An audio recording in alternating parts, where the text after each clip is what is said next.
This man there, the big superstar, arrived at Dubai International Stadium tonight, but it was that superstar, the captain for the Golf Giants, James Vince, with the bat that helped guide his team to victory tonight.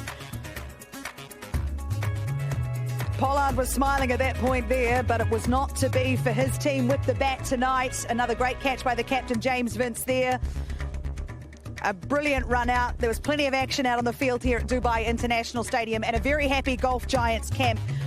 I'd even go as far to say it's relieved. Very happy, smiles all around, as you can see there, from this fabulous trio of West Indian international superstars. If we have a look at the end of the match there, the Golf Giants won by 5 runs. James Vince again, the captain, 59, 43 for Smith. Some great bowling by Jordan particularly, which saw him man of the match with his 2 for 21.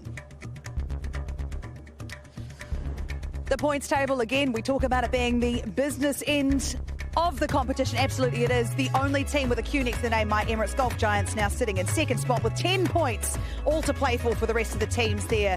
It's definitely all on, and we are very excited to be not only with my Kiwi brothers here. I've got Simon, Danny Morrison, but we've got Otis Gibson, a very happy bowling coach, I imagine. How are you feeling after that performance? Yeah, very happy. It's always nice when plans come together. We knew Pollard was going to be dangerous at the back end, so we need to be on point with him. So the way that both Chris Jordan and Jamie Overton executed at the back end, absolutely fantastic to finish the game off for us. Otis, Chris Jordan gave you a nice rap in the post-match there. He said he'd been working on things with yourself. And I mean, how important is it, as you get later in your career, to continue to work? And what do you talk about with guys like Chris Jordan who already have that experience? Yeah, but I mean, that's the exciting thing for me as a bowling coach, to come with somebody with his experience that's still willing to learn, you know. So we talk a lot about different things, different options, going around the wicket, going over the wicket, nailing his Yorkers, especially when he's under pressure, like he did tonight. So I like the idea of, even as you get older, being open-minded, and he's certainly one of those guys. How do you practice the Yorkers then, and what do you do in a net situation or in an open wicket situation? How are you practicing and what are you setting up? There's a number of different things. What he likes to do, so we would put different cones, different color cones. Sometimes for him, especially, what I would do is, as he's running in, right at the end, I would call a color. So it's not a straight away from your run-up sometimes. So what we try to replicate is, when the batsman move, can you still nail the hole? So we put different colors down, maybe red on the white line, and as he run in, just before he load up, I would call a color and see how close he can get to that color, and more often than not, he nails it. And he likes that. It's a bit of fun as well. Yeah. Sometimes we put cones all the way along, sort of where the crease is. You will then have a foot in front of the crease and a foot behind the crease, and we're trying to hit that space. So we're giving ourselves like 2 feet to try and get it into under the bat. But there's things that create a bit of fun, but also some learning for the guys as well.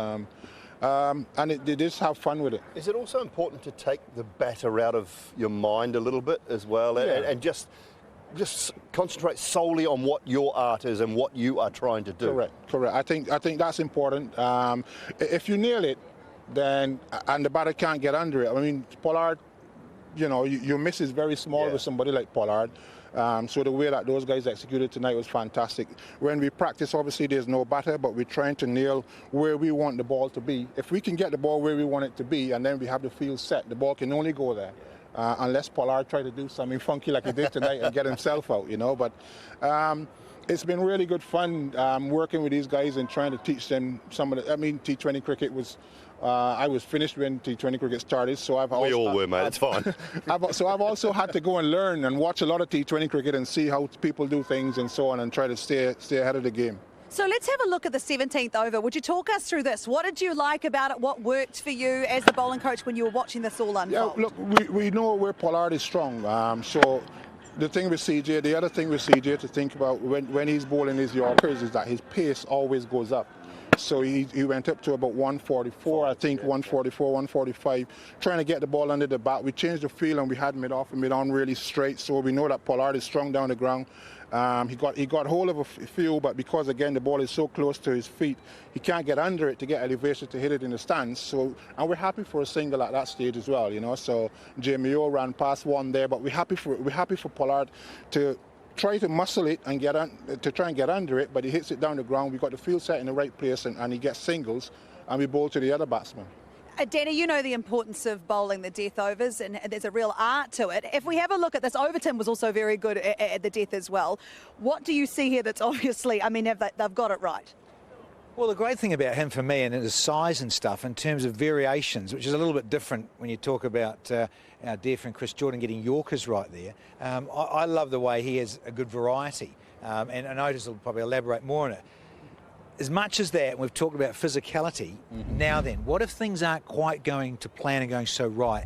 How do you, in terms of these guys that you see on the circuit a lot, mentally keep them a little up when, of course, confidence is sets down a little bit when things haven't been going so well? Yeah, but that's the thing about T20 cricket. It changes very quickly, you know.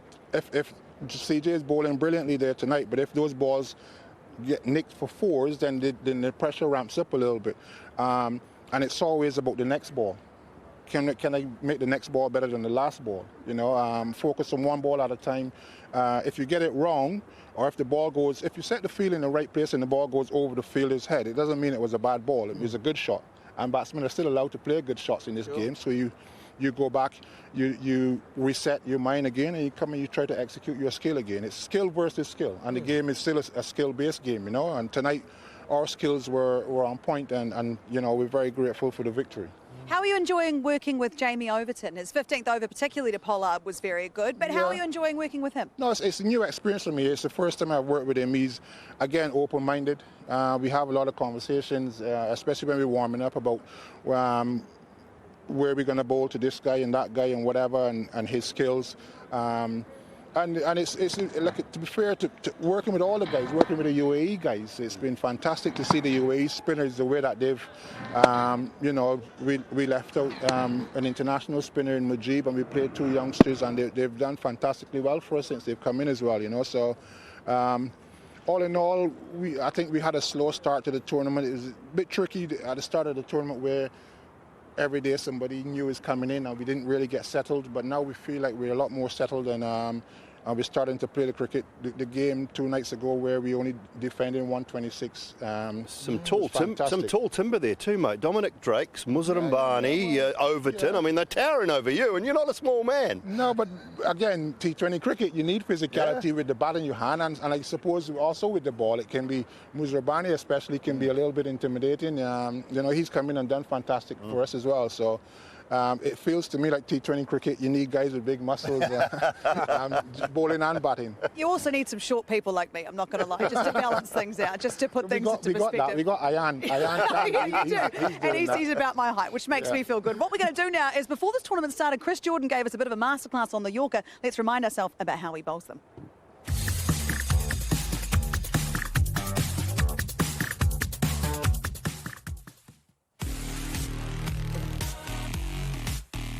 You know how the saying goes, all is well that ends well. I am Chris Jordan, and today I'm here to talk a little bit about bowling variations at the death.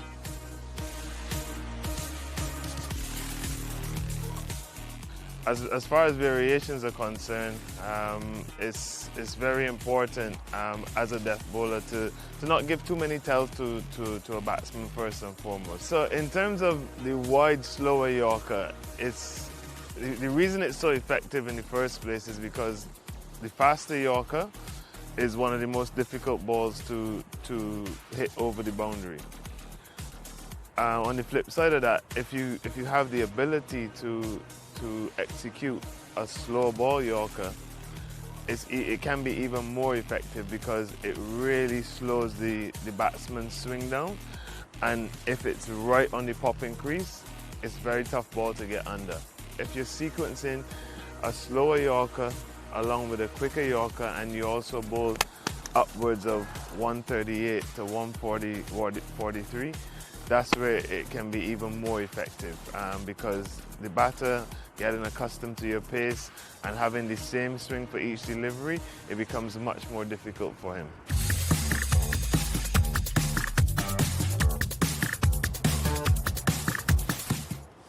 Very interesting insights there. He talked a lot, like you mentioned, Otis, about, you know, having struggled to get underneath it as the batter.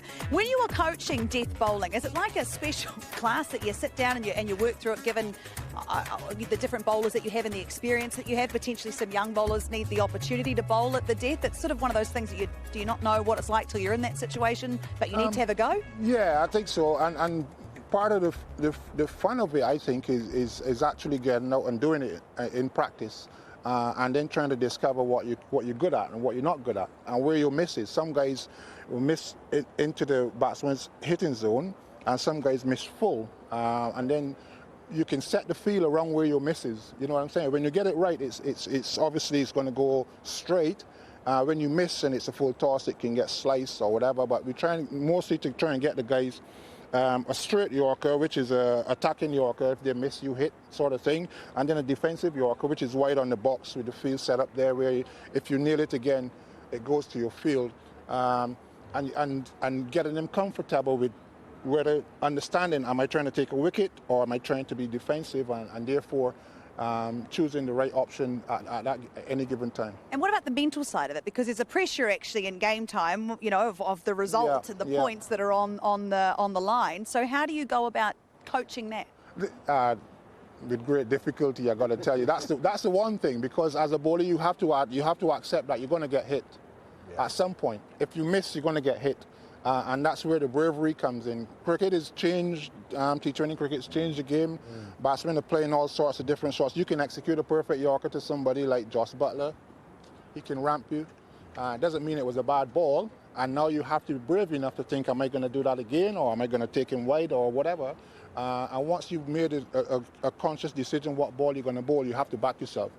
I talked to James Vince at the post-match there about, I'm so impressed. I said it right at the start of the tournament, I think he's one of the better captains going around the world. Smart, calm, working with him and his input. I mean, brilliant with the bat tonight, but his input in and around the team structure must be massive as well. Yeah, for sure. Yeah, before every game, half an hour before the game, we have a bowler's chat. He's in there, he's sitting, he's listening to what, and we're going around talking to guys, trying to understand what their strengths are and what they're comfortable with and not comfortable with, so that he can put them in the best position for them to be successful on any given day, you know. And it's when we go out for at the break there and you talk to him, he's very clear on what he wants and who he wants to do it and stuff like that.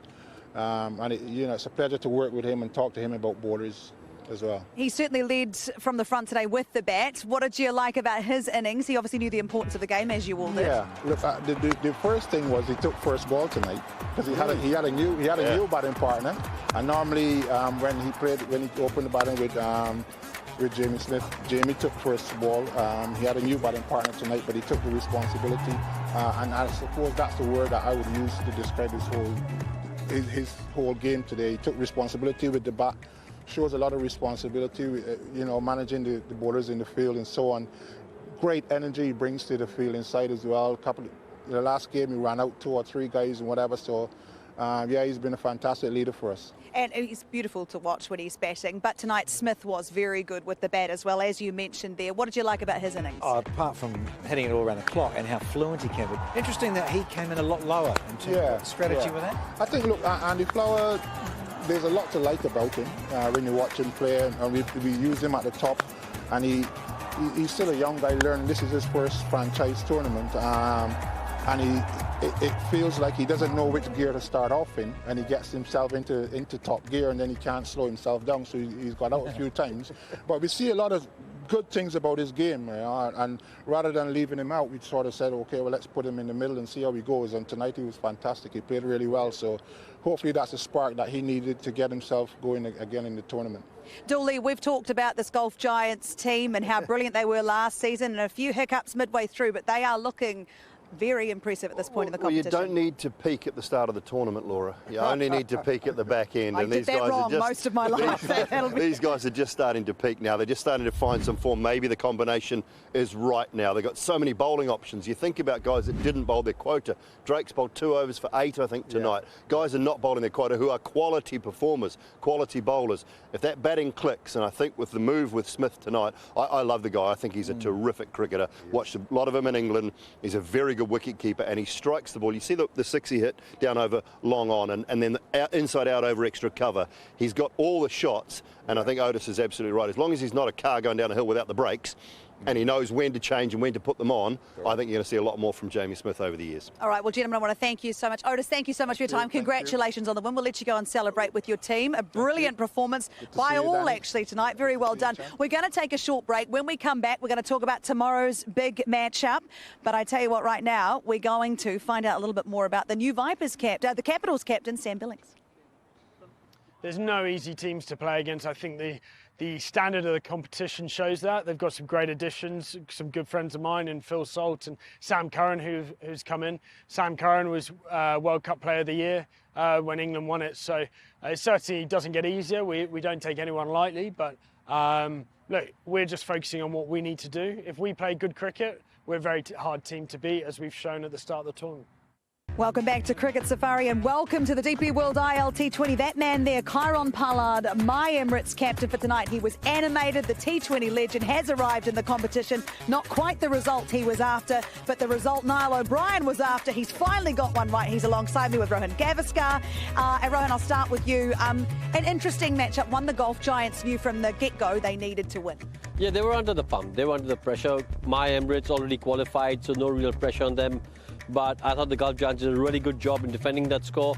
Also the way they batted. I thought they batted really well. A lot of people thought it might be a little under par. I thought it was par for the course. Pollard, having him in the stadium tonight, having him in that MI Emirates dressing room, you saw there the pictures, how animated and engaged and engaging he was with his teammates. He was ready to go. He was, and he always is. He's a very animated character, Kieron Pollard. A lot different than Nicholas Pooran, actually. Nicholas Pooran is quite subdued as a captain, quite reserved, quite reflective of what's going on around him. Pollard, you know exactly how he feels. He wears his heart on his sleeve. He gave a good account of himself tonight. Not quite good enough to MI Emirates tonight. They played they're a little bit off. I said before the game, I felt like the Gulf Giants would triumph because the hunger was there. They needed this win. And Andy Flower, being the kind of character he is, he would say, right, guys, let's get this win tonight. So, you know, a little bit understandable. MI Emirates maybe a little off the pace, but great to have Pollard here for the tournament. Yeah, and you could tell the Golf Giants, things are clicking for them at the right time. MI Emirates, they are going through some personnel changes, but sitting top of the table still. Pollard with the bat. He's come off another tournament overseas. He played all right. He did a good job. But tonight, he sort of picked up where he left off. Yeah, he did. And look, I mean, given the circumstances, given that it was a little tough to go out there and bat and hit the big shots right from word go, I thought he did a really good job. They fell short eventually it was a one-ball game, because if there had another ball to go, who knows what could have happened. So they were close, but no cigar. But I just felt that in that partnership between Pollard and Odean Smith, they could have maybe just stepped on the gas a little bit earlier. Just left themselves too much to do? Well, yeah, a little bit. But as Rowan says, one ball. I don't think Pollard did much wrong, actually, with the bat. I think it's on the other hand, and we heard from your guest before myself and Rowan came on, the execution of the bowling was outstanding. So I think Pollard, if he looks back, if he has that innings again, he'll probably get 50, 55. It's just one of those things. He was outclassed by Jordan, Overton and Blessy Muzarabani. It was a good game of cricket, actually. Yeah, it certainly was. Golf Giants certainly got it right. Salam Keel was a bright spot for MI, 3 for 19. We've talked about him before, actually, in this tournament. He seems to just keep getting better. He's learning as he's going. Well, also, what happens is when you're someone like Waqar Salam Keel, when you're playing in a team like MI Emirates, the more you play, the more comfortable you feel, and you feel like this is where I belong. And once you get that feeling that I belong at this level, in this team environment, that's when your performances really come out. And we've seen that over the last few games. He's been excellent. 3 wickets tonight. he's a wicket taker for them. There's no doubt about that. No one likes to see... Oh, sorry, what were you going to say? No, I'm just going to say, look at the lengths where he's bowling. He's bowled 3 short balls. He's bowling left arm wrist spin, the most difficult skill set you will bowl. Whether of any bowling skill, left arm wrist spin is the most difficult skill set to nail time and time again. Often you'll see a drag down or a big waist side full toss. He hardly bowled a bad ball. He bowled good pace into the surface, and he's got a good googly at the back of his hand. I want to mention Ambati Raidu. What did you like about him? Today? Yeah. Not much. Not much. Not much. Look, he's had a difficult tournament. We've seen in the past that he has been a quality player with a lot of shots in the book, really good T20 player. But this tournament, it's really gone by him, to be honest. That was a tough chance, that catch from Ambati Raidu. If he had picked that, if he had caught that in his prime, he would have been proud of it. Did he throw that further up, though? I always felt at the time like he sort of had it, and then it was like he biffed it a bit higher. I think that's a good effort, to be fair. Exactly. Saved a couple of runs No, there. I actually think if he had got that in his prime, that would have been a contender for catch of the tournament. So he's done well there. But it's not about his fielding or that dropped effort. I just think it's about his batting. He's really struggled in terms of eating up deliveries over here. 1 of 6. For a player of his ability, that's just not good enough. That's the key there, Rohan. Eating up balls because he's putting pressure. And you're saying it's a one-ball game, and he's chewed up 5 or 6 balls, and then the first shot, in anger, he toes it to long on. If he gets a single of every delivery, even a single, at a strike rate of 100, that's 6 of 6, and you're in the game. That's the 5 runs that you've fallen short by. We watched him in Abu Dhabi. I would have thought that might have helped things click into place for him because he worked so hard for those runs. Well, just before we finish, I think they've got a big call to whether he stays in the team or not, because Jordan Thompson's come in and bowled well and smashed 26 off 9 balls. I think they've got a big decision whether he stays in the team or not. It's going to be very interesting. Now, there is still plenty more cricket coming up in this DP World ILT20, including tomorrow, a huge matchup. The Vipers taking on the Dubai Capitals' new captaincy and Sam Billings there. Warner has left. We remember what happened in that first matchup, and it was a bit exciting. And can you expect much of the same tomorrow, do you think, Rohan? Yeah, I think, the last game went down to the wire. The last run could have been a run out, could have been a super over. Expecting more of the same, but I'm going to go with the Capitals. Ooh! Oh, here we go. Shout out to the Capitals. We shout out to the Capitals. You're welcome. Let's have a look what happened in that last match up there. It did come right down to the wire. It was tense. It was exciting. It was actually one of those games that's really stuck with me through this tournament. I loved that game. Yeah, and the run out there would have sent us to a super over. That was a cracking game of cricket. The games are getting better and better the deeper we're going into the tournament. So tomorrow's a huge game. Who can handle the pressure better? I think Vipers. Oh, think of Vipers. I've got a full-on thing. Why? I just think there's too much baggage for Dubai Capitals, and Warner's gone. Billings has got to try and lift them. I think Munro, one of your boys, are going to do all right. These Kiwi boys, they're all right. Maybe not Trent Bolt tonight, but the rest of them been very, very good. How do you think this competition is going? Oh, I think it's been cracking. It's been a spectacular tournament. We've seen some outstanding cricket. Even in this game, with Pollard coming in, we've got the superstars coming in. So looking forward to the back end of this tournament. I'm enjoying watching everyone's skills really shine at this point of the competition, like Chris Jordan tonight, for example. Yeah, Chris Jordan's skills, your skills, my skills, and I got one right tonight. It's a great tournament. It's getting better and better. The game's going past. I'm loving life. We are loving life. More cricket to come. Thank you so much for joining us. Thank you, guys. We'll see you tomorrow for more of the DP World ILT20.